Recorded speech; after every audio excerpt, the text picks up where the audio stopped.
Hello friends, welcome to my channel. कैसे हैं आप सब। आज हम बात करने वाले हैं एनडीए नेट के पेपर 2 की यूनिट बिजनेस फाइनेंस के बारे में।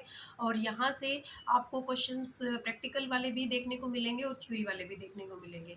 तो यहाँ पे मैं आपको बता देती हूँ कि कौन से पोर्शन से आपको थ्योरी करनी है और कहाँ से प्रैक्टिकल क्वेश्चन देखने को मिलेगा। तो देखिए, हम बात करते हैं थ्योरीज़ की। तो थ्योरीज ऑफ प्रॉफिट, यहाँ से क्वेश्चन मैचिंग को आता है, सिर्फ ये कि किसने दिया है, ये वाला क्वेश्चन ही देखने को मिलता है। तो ये सारी की सारी करनी है। Innovation theory of profit, Clark theory, Hawley theory, Walker theory, Knight theory, monopoly theory. अगर ये 6 थ्योरीज भी आपको पता है किसने दी हैं तो आपका हो जाएगा क्वेश्चन। उसके बाद थ्योरीज ऑफ कैपिटल स्ट्रक्चर, यहाँ से cost of equity, cost of debt या फिर कॉस्ट ऑफ कैपिटल पूछ लेते हैं कि कौन सी सिचुएशन में होती है, ये किसने दिया था और कौन सी रिलेवेंट है, कौन सी नहीं है, ये आपको अच्छे से पता होना चाहिए। यहाँ से ये मोदिग्लानी मिलर अप्रोच वाली थ्योरी भी पूछते हैं कि विदाउट टैक्स में कौन कौन सी प्रोपोजिशंस हैं और विद टैक्स क्या है, रिलेवेंट है या नहीं है। तो ये बहुत इंपॉर्टेंट है। और इसकी और भी काफ़ी थ्योरीज हैं, trade off theory, packing order theory, signalling theory. तो इसकी आपको ये जो एजम्पशंस हैं वो भी आपको पता होनी चाहिए। उसके बाद हम बात करते हैं ईबीआईटी और ईपीएस एनालिसिस। यहाँ से क्वेश्चन आता है, फॉर्मूला देखने को मिल सकता है। अगर EBIT greater than cost of debt है तो क्या सिचुएशन है, लेस देन है तो क्या सिचुएशन है, प्रेफरेंस शेयर के केस में क्या सिचुएशन है, वो आपको पता होनी चाहिए। फिर लीवरेज वाले चैप्टर से क्वेश्चन जरूर आता है, प्रैक्टिकल क्वेश्चंस भी आता है और थ्योरी वाला भी आ जाता है। तो आपको ऑपरेटिंग लीवरेज, फाइनेंशियल लीवरेज दोनों का डाटा दे देंगे, कंबाइंड पूछ लेंगे, या फिर खाली ऑपरेटिंग लीवरेज या फाइनेंशियल लीवरेज भी कैलकुलेट करने को आ जाती है। और ट्रेडिंग ऑन इक्विटी किस सिचुएशन में होती है वो पूछ लेंगे।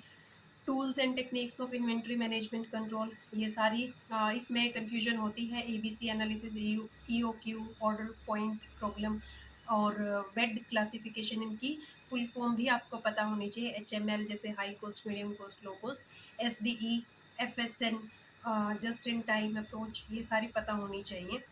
फिर उसके बाद आप करेंगे कैपिटल बजटिंग टेक्निक, ट्रेडिशनल और मॉडर्न कौन कौन सी हैं, और यहाँ से क्वेश्चन कैलकुलेट करने को भी आ जाता है। Average rate of return method से क्वेश्चन बार बार देखने को मिलता है। तो आपको ये सारी टेक्निक्स पता होनी चाहिए। कैपिटल बजटिंग भी बहुत इंपॉर्टेंट चैप्टर है और कॉस्ट ऑफ कैपिटल भी बहुत इम्पोर्टेंट है, और कैपिटल स्ट्रक्चर भी। ये सारे इंपॉर्टेंट चैप्टर हैं, आप कभी इनको स्किप नहीं कर सकते। उसके बाद आप करेंगे theories of dividend. Theories of dividend relevant वाली कौन सी हैं, इररेलेवेंट वाली कौन सी हैं, और 0% डिविडेंड कब होता है, 100% कब होता है, इसकी एजम्पशंस क्या हैं। तो ये भी काफ़ी इम्पोर्टेंट पोर्शन है कवर करने को। उसके बाद ये EOQ जो इकोनॉमिक ऑर्डर क्वांटिटी का फॉर्मूला है, ये आपको अच्छे से आना चाहिए। यहाँ से प्रैक्टिकल क्वेश्चन देखने को मिलता है, हर बार आता है।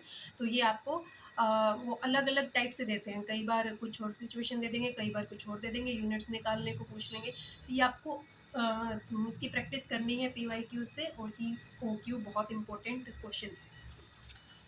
उसके बाद ये कैपिटल एसेट प्राइसिंग मॉडल, ये वाला फॉर्मूला आपको पक्का आना चाहिए। यहाँ से बार बार क्वेश्चन वो पूछते हैं, बेशक आप और छोड़ दीजिए, बट ये कैपिटल एसेट प्राइसिंग मॉडल ये आपको करना है, इसका फॉर्मूला आना चाहिए।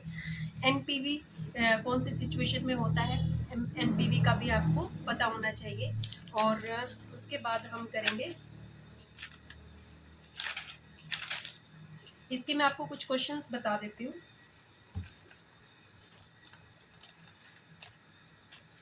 ये देखिएगा,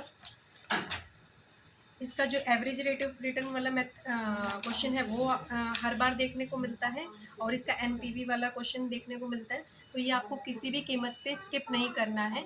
और ये यूनिट में से अगर आपने इतना पोर्शन कवर कर लिया तो आपको 6 से 7 क्वेश्चन आप आसानी से कर लेंगे इस यूनिट से। तो ये वाले क्वेश्चंस प्रैक्टिस कीजिएगा, बहुत कम टाइम है। तो अगर मेरी वीडियो पसंद आए तो लाइक करें, शेयर करें, और हमारे चैनल से जुड़े रहने के लिए हमारे चैनल को सब्सक्राइब करें। Thank you very much.